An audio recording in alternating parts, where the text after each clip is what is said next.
Labdien, cienījamie skatītāji!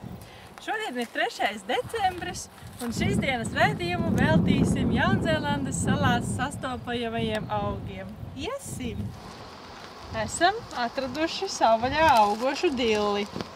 Ļoti īpatnēji, jo viņa tāds milzīgs krūms ir, ja? Redz, ir elfa augstumā. Pasmaržojot viņu, viņa smaržo pēc lakricas. Redzi? Kārtīga dilla, Latvijas dilla.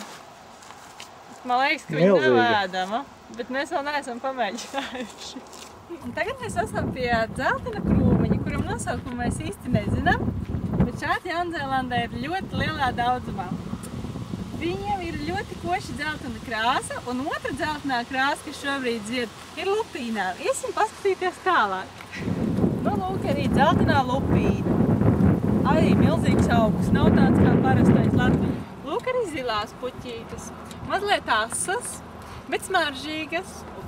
Margrietiņa vulgāris, parastā margrietiņa. Tāda pati kā Latvijā, tikai zied novembrī, decembrī. Skaistā puķīte. Kā viņu sauc? Tas jums jāatrod pašiem. Google LV. Esam atraduši vēl dažus augus. Kā jūs domājat, kas tas ir? 1, 2, 3. Pareizā atbilde. Vērmelis.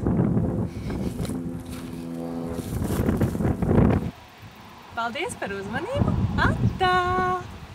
Paldies!